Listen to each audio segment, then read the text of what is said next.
Hey, Condor here. This is going to be a short video for space engineers because I've got 3 ships to get through in 3 videos, along with another one that's going that my computer is processing another video right now. So up here is the Sparrow, the lovely little Sparrow. The Sparrow is the corvette for the SMDC. This is the Condor. The Condor is the frigate for the SMDC. As you can see, it doesn't have very many guns or very big guns. This is the Griffin. This is the destroyer for the SMDC. This is the Merlin. This is the assault frigate for the SMDC. And this is the Raptor, the assault destroyer. There should be a video about the Raptor already up. Today, we're going to take a look at this little guy up here, the Condor. So what's the Condor like?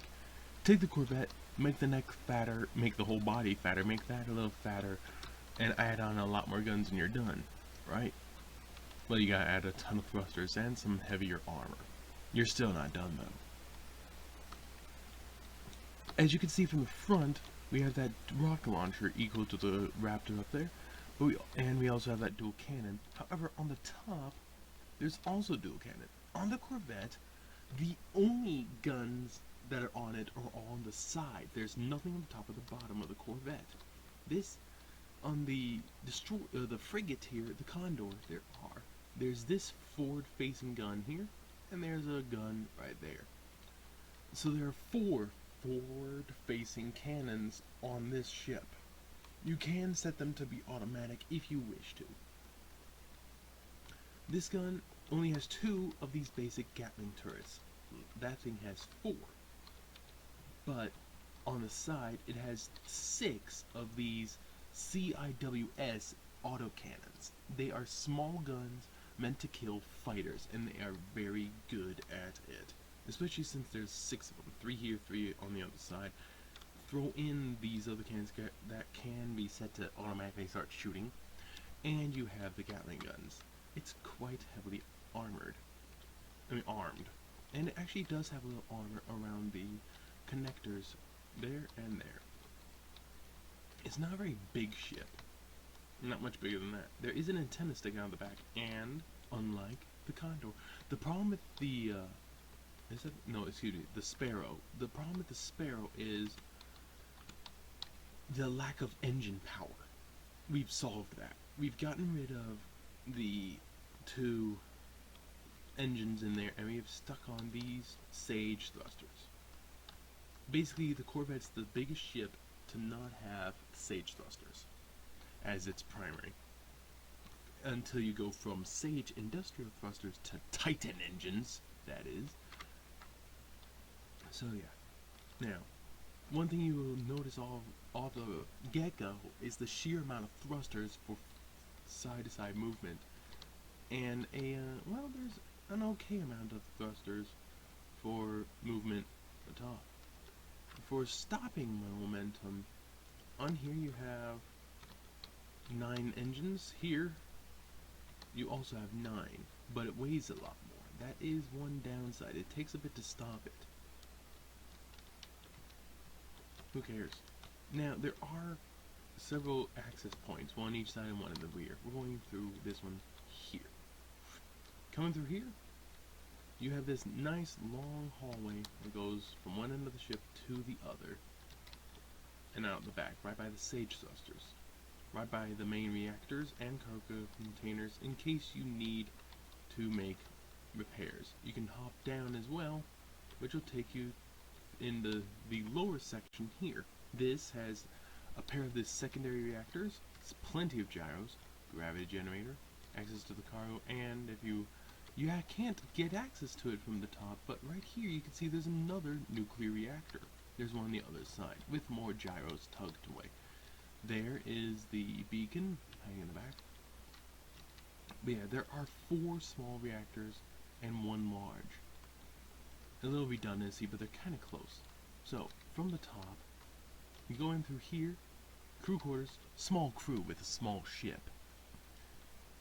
As you can see, there's a few beds, sink, stove, coffee, and more than enough food areas for the crew. head on to the lower section through this door, medical wing, medical bed, and a pair of cryo units, along with an oxygen generator if need be. For example, if the 4 oxygen farms don't work. Here's the maintenance hat area that allows you access to the majority of the systems, but not the other reactors hiding in the back. You have to get through several gyros to reach them. I can't remember where the other reactor was. Oh. What? I'll be right back. That's a bear. Okay, that was annoying. I fixed it. I also fixed those something I forgot. Secondary control unit just in case the primary bridge is knocked out. Watch out for enemy boarding parties. That's one problem. But with a crew of 4 maximum, you should be able to deal with it quite well. So, yes, the difference is you are missing 2 Gatling guns, but you get 6 CIWS, which means you have twice the amount of anti-fighter ability. Throw in 2 extra forward-facing cannons. It's not a whole lot, but it helps. Now then.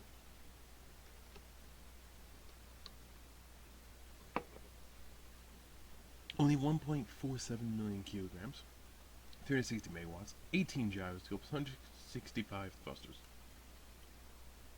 That's not bad. Button 2 turns those on automatically, and as you can see, the quad guns, quite good. And the roll, that's making me dizzy. I'm upside down. The roll is ridiculous. Turn those off. And of course the rockets, well, they're not that quick firing, but throw in these as well. It's not too bad. Obviously you've got plenty of cameras to show you all the different parts of the ship. And button 9 is the red alert, which is pretty good. Gotta disable that. Let's fly this thing. Going forward, quite a bit of thrust going forward. Again, though, stopping is lacking. Stop and reverse thrust is kind of lacking.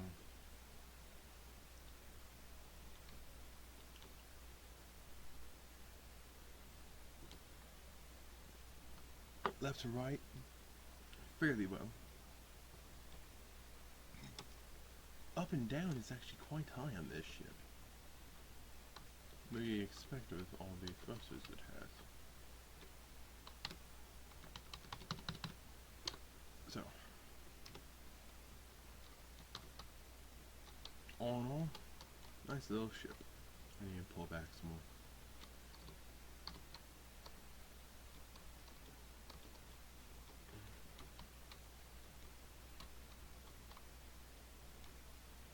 Better, right?